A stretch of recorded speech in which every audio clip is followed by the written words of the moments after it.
We can't hear you. Maybe I should take myself off mute. I'm in Miami.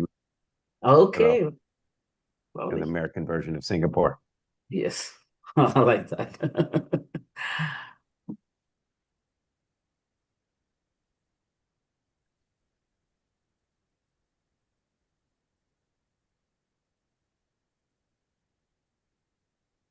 Okay, 5, 4, 3, 2, 1, and good morning. If you're in Dubai, welcome to the Daily Energy Markets podcast. It is 10:30 a.m., of course, in the UAE, but it is 2:30 p.m. here in Singapore, where Mukesh and I are attending the marathon that is APEC week. And it is a lot to be digesting. I just came out of a fairly informative session on the deployment. I know it's a relatively exhaustive subject in the sense of the headlines on it, but AI in deployment, it was really the first time I've been in a session where actually there was some really incredible tangible deployments that AI is happening every day of the week now. And we all need to really catch up. But that's not the news of the day here on the energy markets, with crude oil trading up 1% at $67 a barrel on Brent. Jamie Ingram, managing editor of Middle East Economic Survey, based out of London today. Jamie, the big news overnight, of course, is really in some ways a game-changing event of Israel bombing Qatar over a night, in the context of overnight here in Singapore yesterday in the Gulf. Really a spectacular departure from decades of the Gulf being somewhat outside of this conflict. You're reading on it as an event, historic meaning, and irrelevance for the energy markets. Hi, Sean. Thanks. Yeah, good to hear your thoughts on APEC. Yeah, I mean, geopolitically, this is a huge event. You know, it's yet another momentous development for 2025. For oil markets, I'll just start with that. We've seen a relatively muted reaction to that. I think that oil markets don't expect major disruption to stem from this. You know, this is a one-off event for now.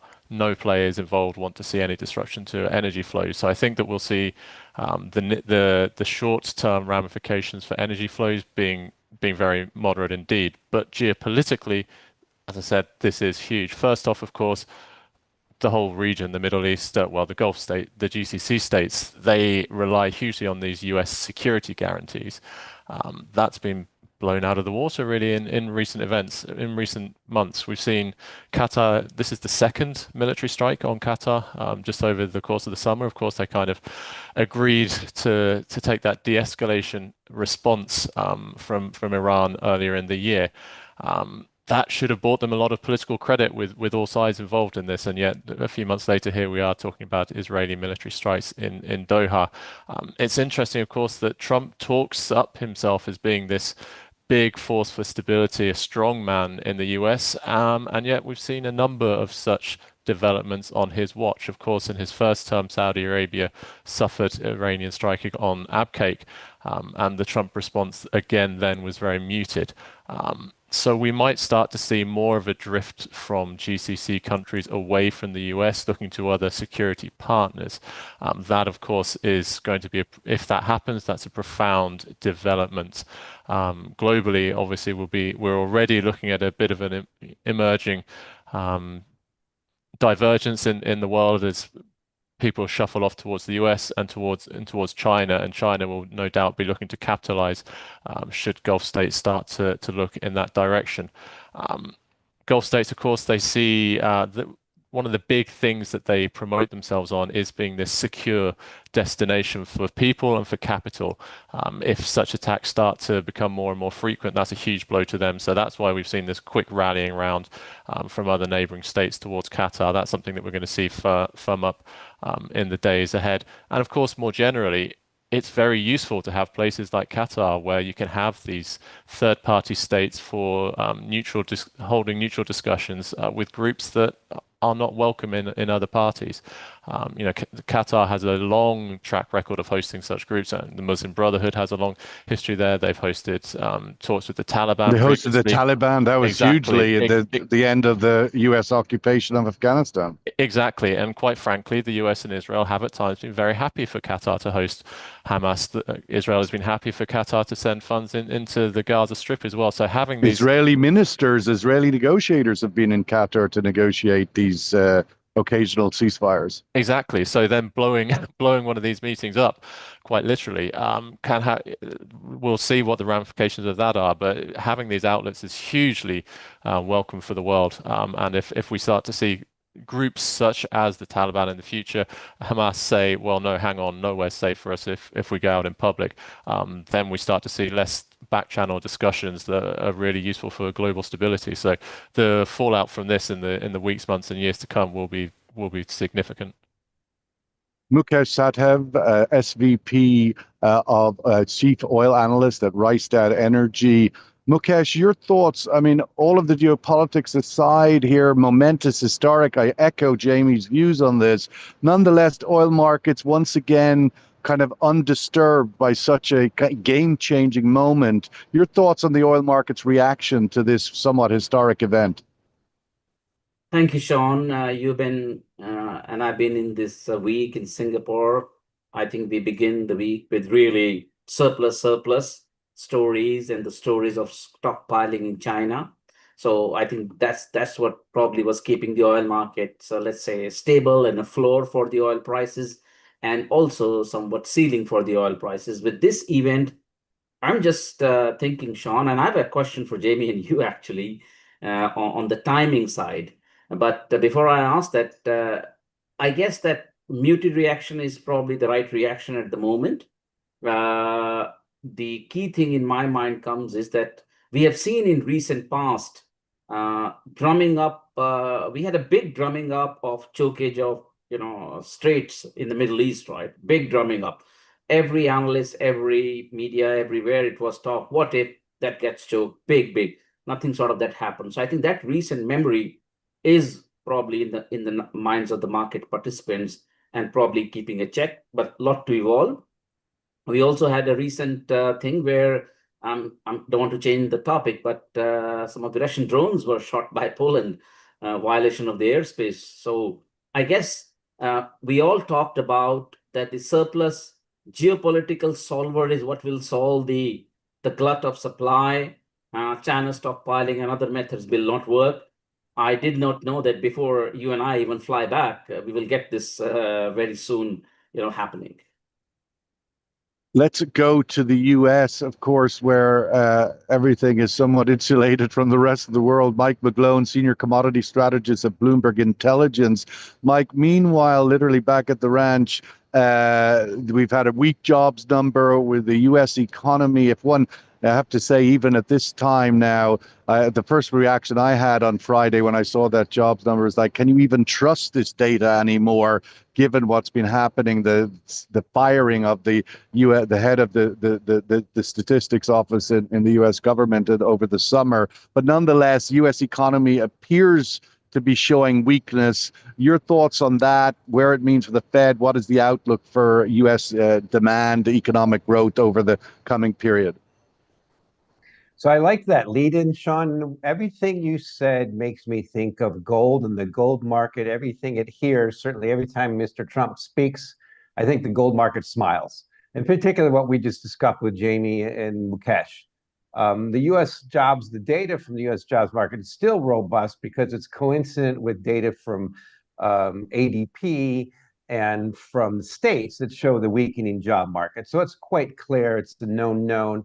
We've had the revisions. They all took out some of the jobs. The unemployment rate of 4.3% is the highest in a couple of years. It's been stuck on the way up it looks like a bull flag. It's just a matter of time to go higher. It's just a way overdue recession that some of us called for a couple of years ago. And it's being reflected in markets. You've seen that in the U.S. 10-year note yield. Now started the year around 4%. Now it's around 4.5. Now it's around 4%. Crude oil's down, 12% or so. And I think the thing that would tilt over to obviously I'm quite bullish gold still. It's just getting to be an overbought bull market. But the thing about crude oil, just like the jobs market, every other market, commodity markets really is collaborating what's happening to crude oil. We are in that lower price, the low price cure stage of the market. It's very similar to what's happening in the grains, corn, soybeans, and wheat. We're seeing some of that in natural gas. And every time you get pops in markets and rallies, for instance, for potential supply disruptions, traders are looking to sell. So the key question you ask yourself about WTI crude oil right now, around $63 a barrel, is last year's low is 65. So it's below last year's low. This year's low is 55. On that point, Mike, about whether the U.S. finally tips into a weaker economic window, we've avoided that in recent years by the continuous quantitative easing and the pumping of liquidity into the U.S. economy. Is that going to be one more time the same roadshow is going to come back, and once again the liquidity will stave off an economic decline in the U.S.? It works until it doesn't work. And then the thing I'm going to be publishing in a few hours is Mr. Trump has potentially bad timing. The U.S. stock market now is about the most elevated by some measures is when President Herbert Hoover was elected in 1924. So he's got to keep that elevated. And he knows that. So that's probably seeing the unprecedented pressure on the Federal Reserve to cut rates. So this is where we are staged right now. And that's why I think these next few months of the year are going to be very telling. And most of the underlying markets, with the exception of the stock market, are showing tilts lower. Like I mentioned, most of the commodities. Crude oil is just the main one, but it's not absent. It's the same thing with corn, soybeans, and wheat. But that is the key thing that's going to matter this year. So also we have a situation with, since he was elected, the 200-day moving average of the VIX Volatility Index has been heading higher. Now it's low right now. It's 15%. That's very low for this time of year. We haven't seen that normal post-summer doldrums volatility. So everybody's pricing about to see how it works. The thing is, you see in the main markets like crude oils, they're already heading lower. We see that supply excesses in continuing. And typically you have to get below the average cost of production in the main producer. That's the U.S. That's what I was trying to say. The low for this year is 55. That's about the average cost of production. Typically you have to get below that. It's the same thing happening in the grains. That's where we started this week, actually, is the APEC here, the conference where I am, Mike, forecasting that prices were going to be $10 lower through the fourth quarter. Let's just go to Jamie on that. From the point of view of the other big news this week, we started out, of course, with the OPEC Plus decision to increase supply.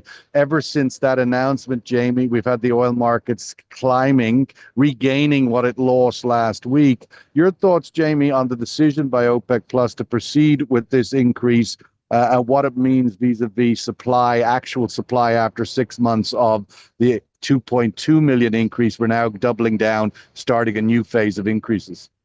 I'd say that in terms of the immediate supply increases, Sean, this is very small numbers.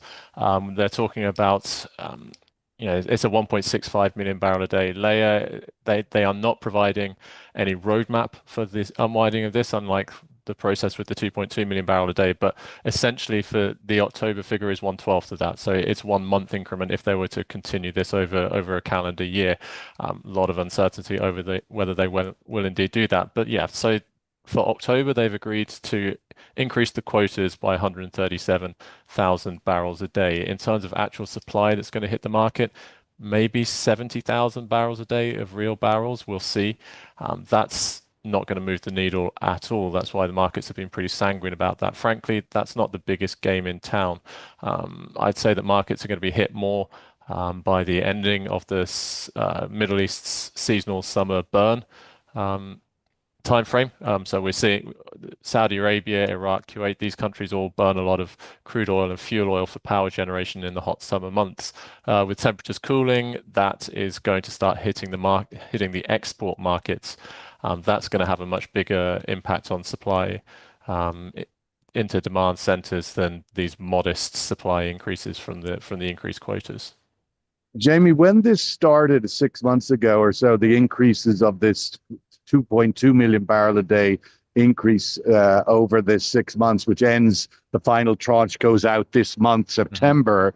There was a lot of talk at the time that the reasoning behind that was to punish some of the players within OPEC Plus that weren't complying and so forth, maintain cohesion within the OPEC Plus group.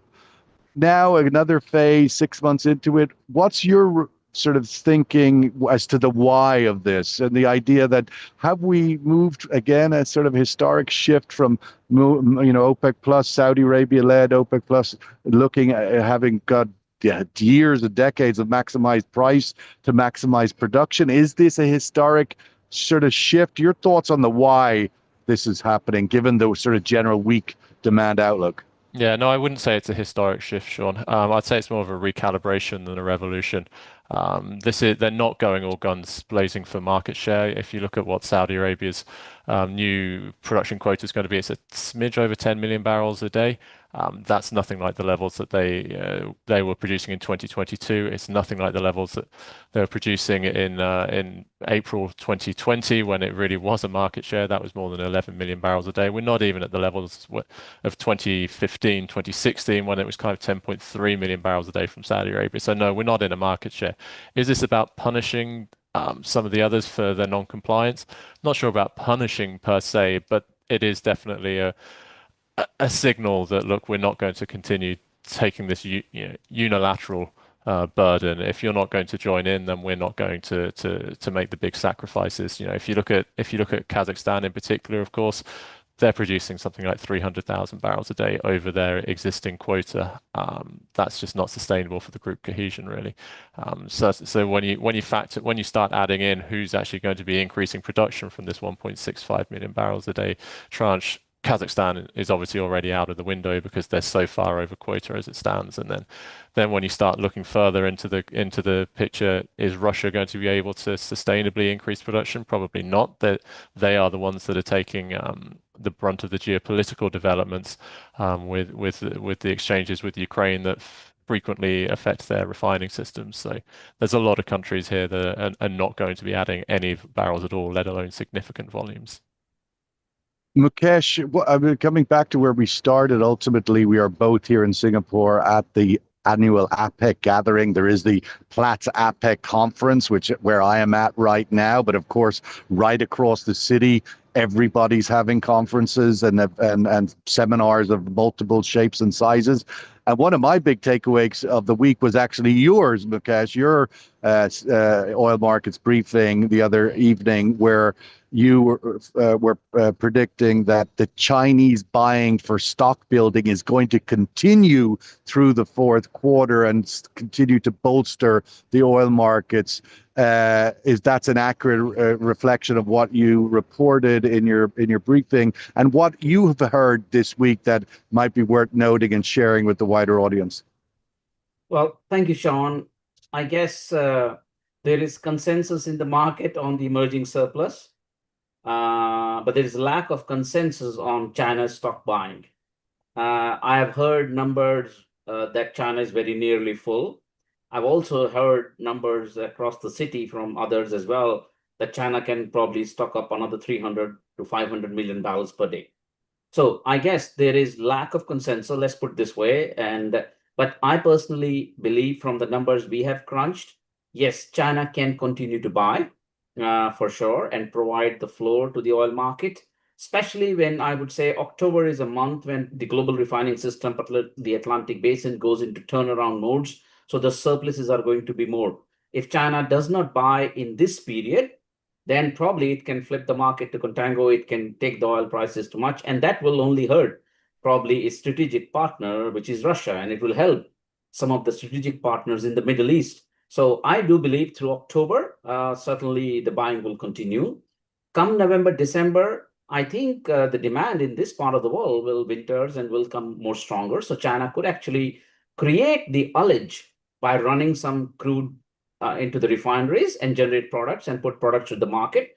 The product stocks are not at any crazy higher level. So there is room in the product side. So I would say Chinese buying to continue through October, November, December. They can create some ullage by running the crude and shifting some storage from crude to products. We all know that China is also stocking up a lot of the products in the market. So I think for this Q4, I believe China as a solver to provide a price floor to the market and probably keeping the backwardation still going on. I know the numbers for backwardation, Sean, Brent, first month, second month are in 30s. This is a precarious time. Every time I have seen when the backwardation in the front month goes below 40 cents a barrel, actually OPEC used to, sort of extend the cuts. So I'm wondering if China cannot stockpile, maybe this is a stage that OPEC has set for itself by announcing the increases, even if they don't want to produce more, so that they can announce some cuts again. Otherwise, if they had not done this, then announcing cuts from where they were would have really looked very terrible. So I guess it's That's interesting. that's a stage being set, Sean. Mike, another big factor, not a big one, but nonetheless in the narrative in here in Singapore has been, what has supported the market through this period of 6 months where OPEC Plus has been increasing. And another part of that, the China buying for inventories, 500,000 barrels a day this year, the surprise, and that's been the big one that's bolstered the market while OPEC Plus has increased. But the other one, Mike, has been the idea that U.S. production has essentially flatlined and is going to go into decline into the new year. Your thoughts on that, the outlook for U.S. production at these prices and these sort of supply-demand balances? Well, I enjoy that narrative because it is time for production to be curtailed a little bit, mostly because of one key factor: prices have been falling. And I have enjoyed that narrative for about 15 years. Is the shale supply is supposed to be declining every single time you have those predictions, particularly when prices go up, that supply comes back on. And of course, we have a very motivated president and government for lower energy prices. So I would not underestimate it because the pre-existing trends are there. And then you look at the macro trends, just the amount of EVs coming out of China. There's like 100 companies now. This is a paradigm shift in the space. And typically the thing to point out is crude oil typically bottoms around $40 a barrel. That's WTI. Last 20 years, has that changed? And that's been in a pretty rapidly expanding U.S. economic situation. So I think that will come. We will get that curtailed supply after prices drop below the cost of production. Every time we get a spike, it just incentivizes more of that backwardation, more of that selling forward to bring on more supply. So the macro is good luck with that one. That one definitely hasn't worked. And also we have a declining demand from China, stuck at 11 million barrels a day for almost 4 years now of imports, and that's actually starting to tilt lower. Yes, the U.S. is also increasing their petroleum reserve, as they should, because prices are low. That's just been prudent inventory management. But overall, I don't think the downward cycle is over yet, unfortunately, in price. Let's go to the survey question, which is obviously looks at the news of the day. Ultimately, Israel's attack on Qatar is a game changer for Middle East geopolitics. I think most notably, it introduces another layer of insecurity in a place in which we had all, and as a resident of Dubai for 25 years, had sort of come to believe that we were somewhat insulated from the fractures in the region. This event in Doha, the capital of the world's, one of the world's largest exporters of LNG, currently nearly doubling their LNG export capacity over the next decade. So Israel's attack on Qatar, killing 6 people, including a Qatari security guard. Is this a game changer for Middle East geopolitics? It's a big word, game changer, in the sense that there's so much fracture in the region in recent times. The obviously Israel-Iran war in June was a game changer, was unprecedented. This is another unprecedented event. So agree or disagree, this is a game changer, meaning it's another layer of political risk in the region that has to be bedded into all scenarios. Jamie, looking forward into the coming months, going into the winter, if you want, and all of the move out of the period you articulated in your earlier comment. Obviously, it's still pretty hot in Dubai and in the Gulf. I don't think the ACs are going off anytime soon, certainly not in my house. But in terms of the month ahead, yes, they will start to be turned off come October. What's going to happen to all that crude, all that fuel oil burn? How much kind of additional supply does that bring to the export markets? Thanks, Sean. Yeah, absolutely. I was just out there last week. I can confirm firsthand that the still temperatures are well above 40 degrees, and those ACs are Yeah, being cranked out. No, it's a yeah. fine question. Typically, we see a swing of around 500 to 600,000 barrels a day from the region in terms of the oil burn at the peak level to at the seasonal low, which tends to be in the new year. So we're going to see things starting to gradually trend down. One of the interesting issues, of course, is Saudi Arabia is also having some refinery maintenance coming on in the months ahead. So they could be significantly long when it comes to their crude balances. That's a major question because there will definitely be a surge in exports from the region. As Mukesh is saying, China for now is acting as that. I wouldn't go so far as to say a buyer of last resort, but they are taking excess barrels and putting them into strategic stockpiles, keeping them Well, away it's certainly a from new major. data point that the oil markets are going to have to put into the equation in It a way is. that in the good old days, Cushing in Oklahoma and elsewhere used to be relevant. Yeah, absolutely. And I would imagine that in APEC, a lot of people are asking the question, how long can China keep this up for? As Mukesh It's says, the only yes, question, really. for the months ahead, they're going to continue that. But what about in 2026? I think that's the key question for balances and prices in the medium term, really. Is China going to continue stockpiling into 2026?